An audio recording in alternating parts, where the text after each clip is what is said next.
Hello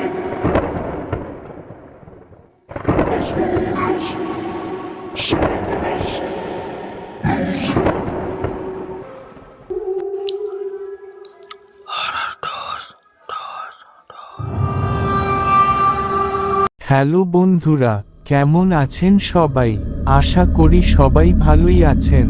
আজ আমি আপনাদের জন্য আবারও একটি সত্য ভৌতিক ঘটনা নিয়ে চলে এলাম। ঘটনাটি আপনাদের কাছে শেষ পর্যন্ত শোনার অনুরোধ রইল। চলুন এবার ঘটনাটি শুরু করা যাক। আপনি কি কখনো এমন কোনো জায়গায় গিয়েছেন যেখানে দিনের আলোতেও গা ছমছম করে? যেখানে বাতাসের মধ্যে লুকিয়ে থাকে কারো কান্না? কেউ হয়তো আপনাকে একা দেখে ডাকে, কিন্তু সে মানুষ নয়। এই ভিডিওতে আমি আপনাদের শোনাবো আমাদের এলাকার ঘটে যাওয়া কিছু ভয়ঙ্কর ভৌতিক ঘটনা। ঘটনাগুলো কল্পনা নয়, সত্যি। কেউ তালগাছের নিচে পেয়েছে অদ্ভুত অভিজ্ঞতা, কেউ দেখেছে গাছে ঝুলে থাকা এক মেয়ের মৃতদেহ, আবার কেউ রাতে জানাজা পড়ে বুঝেছে সেগুলি ছিল জিন। আরও শুনবেন কিভাবে একদল মানুষ রাতে জিনদের দেওয়া মিষ্টি খেয়েছিল, কিন্তু একদিন সেই মিষ্টির জায়গায় নেমে এলো এক আস্ত মানুষের লাশ। আসুন এবার ঘটনাবলী শুরু করি। পিছনের দরজাটা ভালো করে বন্ধ করে নিন, আলোটা একটু কমিয়ে দিন। এবার শুরু হচ্ছে আমাদের এলাকায় ঘটে যাওয়া কিছু ভৌতিক ঘটনা। ভূত প্রেতের ভয় কোনোদিনই ছিল না, এই রকম মানুষ খুঁজে পাওয়া ভার। পূর্ণিমা অথবা অমাবস্যার রাতে হাট বাজার থেকে ফিরতে গিয়ে ভূত দেখে মরে গেছে, এই রকম ঘটনা আমরা সবাই কম বেশি শুনি। ছোটবেলায় আমার ভূত প্রেত বিষয়ে ব্যাপক আগ্রহ ছিল।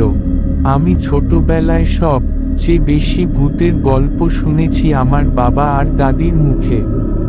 এছাড়াও অনেকের মুখেই শুনেছি। তখন আমি এসব গল্প শুনে কখনো অবিশ্বাস করিনি, সব কিছুই সত্য ভেবেছি।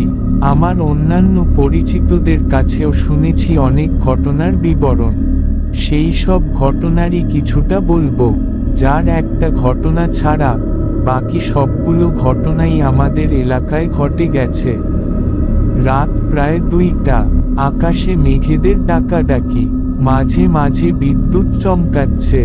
যখন বিদ্যুৎ চমকায় তখন চারিদিক কিছুক্ষণের জন্য আলোকিত হয়ে যায়। মদন শিকদার কোনো এক কারণে দূরে কোথাও গিয়েছিলেন, তাই ফিরতে এত রাত হলো। আমাদের বাড়ির সামনের রাস্তাটা যেখানে মোড় নিয়েছে তার পাশেই একটা লম্বা তালগাছ। জায়গার নাম মোল্লা বাড়ির মোড়। বাঁশ ঝাড়, তালগাছ, হিজিবিজি অবস্থায় থাকা মেহগুনি গাছ আর আমগাছ দিয়ে ঘেরা জায়গাটা একসময় দিনের বেলাতেই ভয়ানক লাগত। মদন শিকদার মোল্লা বাড়ির মোড়ে এসে হঠাৎ থমকে দাঁড়ালেন। কিছুক্ষণ চুপ করে থাকার পর তিনি বুঝতে পারলেন সামনের তালগাছটা কাঁপছে, থরথর করে কাঁপছে। কিছু একটা বুঝতে পেরে তিনি গাছের মাথার দিকে তাকালেন না। আবারও বাড়ির দিকে পা বাড়ালে তালগাছটা প্রবলভাবে কাঁপা শুরু করে। হঠাৎ মদন শিকদারের ওপর কে যেন প্রস্রাব করে দেয়।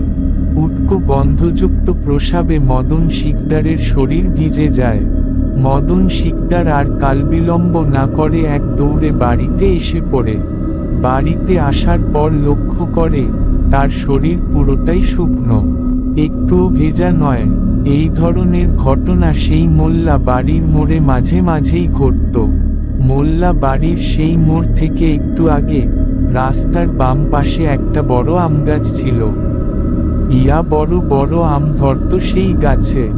আষাঢ় মাসের ঝড়ে যখন আম কুড়াতে যেতাম সেই আমতলায়, তখন মাঝে মাঝে বড় বড় আম মাথায় পড়ে অনেকে অজ্ঞান হয়ে যেত। একদিন স্কুল ছুটি দিয়েছে আমার, আমি তখন ক্লাস 2তে পড়ি। হাতে একটা কঞ্চি নিয়ে খেলতে খেলতে বাড়িতে ফিরছি। এমন সময় পরিচিত কোনো তরুণীরা চিৎকার শুনে ছুটে গেলাম সেই আমগাছটার দিকে। গিয়ে দেখি সেই বড় আপু চোখ বড় বড় করে এদিক সেদিকে তাকাচ্ছে। যেহেতু তিনি চিৎকার দেওয়ার পর আমি প্রথম ওখানে গিয়েছি, তাই তিনি আমাকে লক্ষ্য করে হাতের ইশারায় গাছের ডালের দিকে তাকাতে বললেন। আমি গাছের দিকে তাকালাম, এবং তাকিয়ে যা দেখলাম তা আমার মৃত্যুর আগ পর্যন্ত মনে থাকবে। দেখলাম গাছে একটা মেয়ে ফাঁসির দড়িতে ঝুলে আছে, মাথাটা একটু বেঁকে আছে, মুখ দিয়ে লালা পড়ছে। এতক্ষণে আরো মানুষ এসে গেছে। আমি ততক্ষণে প্রায় অজ্ঞান হয়ে গেছি। আসলে ওই বয়সে আমার জন্য ঘটনাটা খুবই ভয়ঙ্কর ছিল। ওই দিন সারাদিন লাশটা গাছে ঝুলেছিল, কেউ নামায়নি।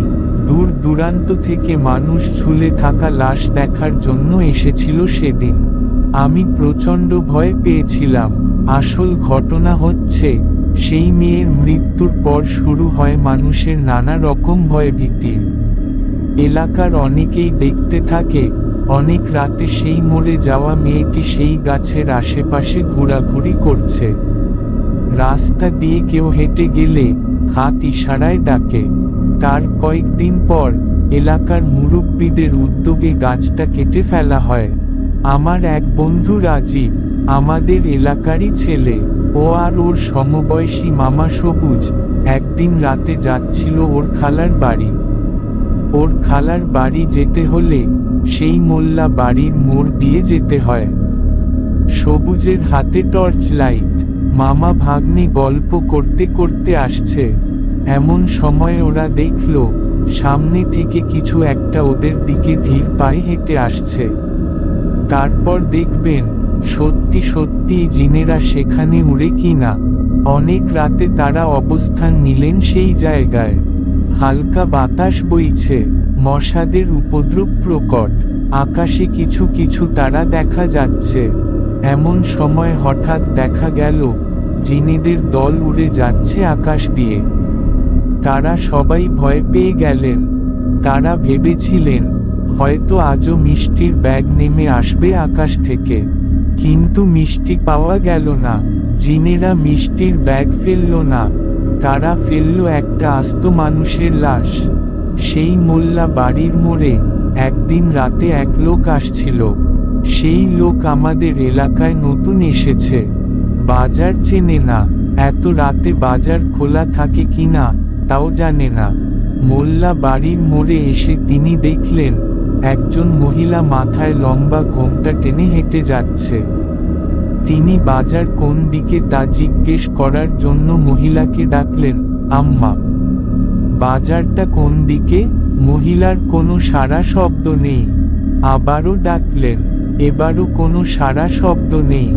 তৃতীয়বার ডাকার পর মহিলা দাঁড়ালেন। ঘোমটা খুলে হঠাৎ যখন লোকটার দিকে তাকালেন, তখন লোকটা অজ্ঞান হয়ে গেলেন। এই রকম বীভৎস চেহারার কাউকে তিনি জীবনেও দেখেননি।